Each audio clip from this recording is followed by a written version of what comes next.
खून को जीवन का मूल आधार कहा जाता है। एक सामान्य इंसान में खून की मात्रा कम से कम 3 से 4 लीटर तक होती है। यह खून 3 प्रकार के सेल्स से मिलकर बना है। एक को कहते हैं लाल रक्त कणिकाएं या फिर रेड ब्लड सेल्स यानी आरबीसीज।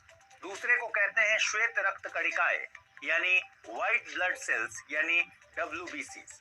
और तीसरे को प्लेटलेट्स कहते हैं। ये तीनों सेल्स प्लाज्मा नामक तरल पदार्थ के साथ मिलकर खून का निर्माण करते हैं। हमारे खून में आरबीसीज की मात्रा ज्यादा होती है। यह पूरे खून का 45% हिस्सा होता है। यह प्रोटीन का ही एक रूप होता है। इस आरबीसी में ऑक्सीजन ढोने के लिए हीमोग्लोबिन होते हैं। हीमोग्लोबिन आयरन और प्रोटीन से मिलकर बनता है। हमारे शरीर में आयरन की कुछ मात्रा भी पाई जाती है जो लगभग 20% तक होती है। इससे ज्यादा होने पर हीमोक्रोमेटोसिस नामक रोग के लक्षण पनपने लगते हैं। बहरहाल हीमोग्लोबिन में लाल रंग के घटक होते हैं जिन्हें हीम कहते हैं। हीम का काम होता है खून के साथ ऑक्सीजन को लाना और ले जाना।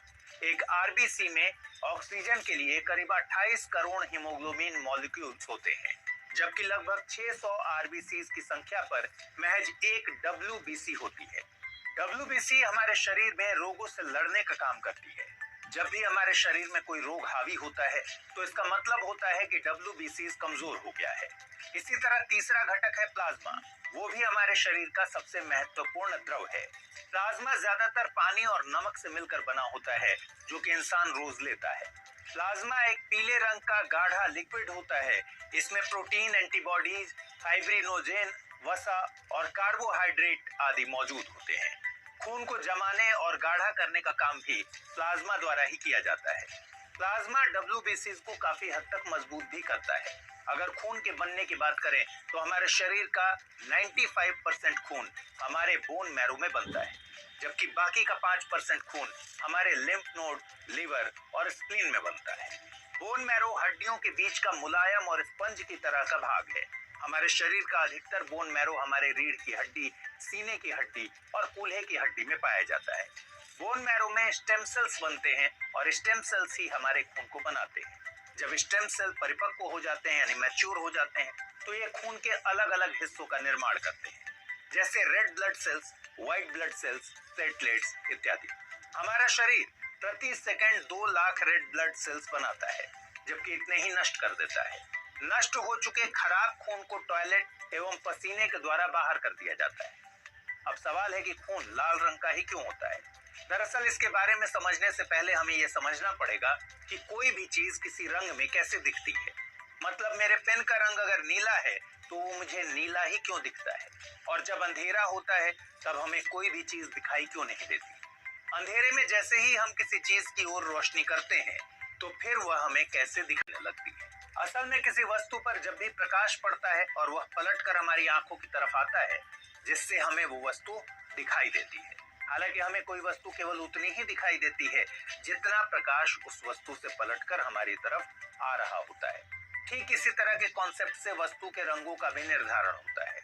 जब भी कोई सफेद प्रकाश की 7 रंगों वाली किरण किसी वस्तु पर पड़ती है, वह वस्तु कौन से रंग का प्रकाश वापस कर रही है यह वस्तु के ऊपर निर्भर करता है। वह जिस रंग का प्रकाश वापस करती है वस्तु हमें उसी रंग की दिखाई देती है। बाकी के रंग उस वस्तु द्वारा अवशोषित कर लिए जाते हैं। ऐसा ही हमारे खून के साथ भी होता है। खून में मौजूद हीमोग्लोबिन नीले और हरे रंग के प्रकाश को सोख लेता है और लाल तथा नारंगी रंग के प्रकाश ऑक्सीजन युक्त खून लाल होता है, जबकि बिना ऑक्सीजन वाला खून नीला होता है। मगर ये बात सरासर झूठ है।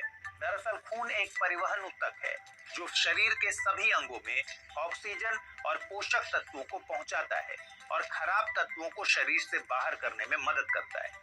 सभी अंगों तक ऑक्सीजन पहुंचाने के बाद यही खून फिर फेफड़ों में वापस जाता है। फेफड़ों में वापस आने के बाद भी यह खून लाल रंग का ही होता है। कहने का मतलब साफ है कि कभी भी इंसान के खून का रंग नीला या काला नहीं होता, सिर्फ शेड में बदलाव आता है। इस तरह नस का नीला दिखना सिर्फ एक भ्रम है।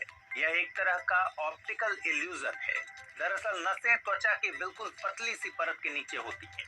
त्वचा के ऊपर से नस में हमें जो रंग नजर आता है वो रेटिना के वेवलेंथ पर निर्भर करती है।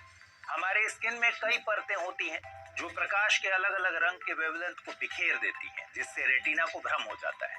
प्रकाश की नीली और हरी वेवलेंथ हमेशा लाल वेवलेंथ से छोटी होती है।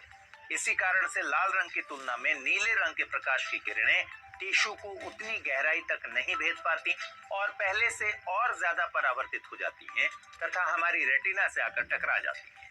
जबकि लाल रंग की किरणें अंदर तक जाती हैं और इनका कुछ ही हिस्सा परावर्तित होकर बाहर दिखाई पड़ता है। यही वजह है कि लाल खून होने के बावजूद नसें नीली नजर